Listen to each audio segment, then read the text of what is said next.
এ যেন সাঁড়াশি চাপে রাজ্যের শাসক, মুখ ফেরাচ্ছে সংখ্যালঘুরা। তারই মাঝে হুমায়ুনের দল আরও মাথা ব্যথার কারণ হয়ে দাঁড়িয়েছে তৃণমূলের জন্য। বিধানসভায় মমতা ও তৃণমূলের বিরুদ্ধে অল আউট লড়াইয়ের ডাক হুমায়ুনের। একটা ভোট মমতাকে দেওয়া যাবে না, এ কথা আমি বলতে চাইছি, আপনার সকলের সামনে বলতে চাইছি। আমি ভাবছি হয়তো পশ্চিমবাংলাকে ছাড়ার সময় হয়ে গেছে মমতা ব্যানার্জির। দুধেল গাই বলেছে যে যাদের উল্টে জুড়া পায়ে লাথি মারলো মুসলমানদের পুরো বুকের খাঁচাতে।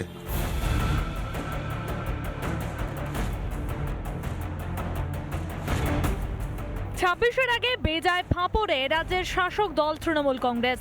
এসআইআর এর গুতোয় পালাচ্ছে ভূতেরা, আর সংখ্যালঘু ভোট ব্যাংকেও ধরেছে ফাটল। সেই ভোট ব্যাংকে আরো কালো মেঘের আনাগোনা করাচ্ছেন মমতার একতা সৈনিক হুমায়ুন কবির। ২৬-এর ভোটের আগেই জনতা উন্নয়ন পার্টির প্রতিষ্ঠাতা হুমায়ুন কবির মমতার বিরুদ্ধে অল আউট আক্রমণের হুঙ্কার ছুড়েছেন। টিএমসিকে যাতে ক্ষমতাচ্যুত করা যায়, এটাই আমার টার্গেট। উনি কেয়ারটেকার মুখ্যমন্ত্রী হয়ে যাবেন, আর শপথ নিতে পারবেন না, মেজরিটি পাবেন না। তার রাজনৈতিক বিরোধিতা আমি করব। চলতি মাসেই কলকাতার ব্রিগেড ময়দানে 10 লক্ষ লোক নিয়ে সমাবেশ করার দাবি হুমায়ুনের।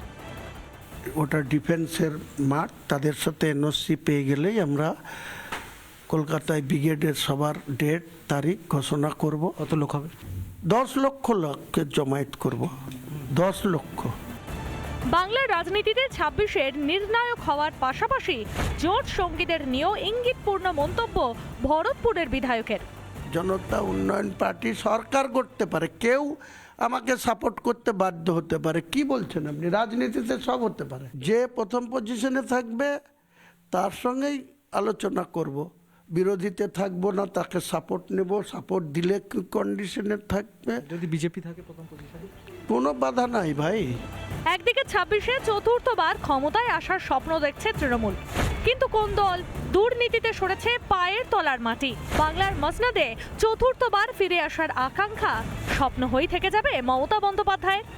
ভিডিওতে সোমনাথ পালের সঙ্গে ইন্দ্রাশিস বাগচি, রিপাবলিক বাংলা, মুর্শিদাবাদ। নানা ধরনের কন্টেন্ট দেখার জন্য লাইক করুন, শেয়ার করুন আমাদের ফেসবুক পেজ, সাবস্ক্রাইব করুন আমাদের ইউটিউব চ্যানেল। পাশাপাশি অন্যান্য ব্রেকিং নিউজের জন্য অবশ্যই চোখ রাখুন রিপাবলিক বাংলায়।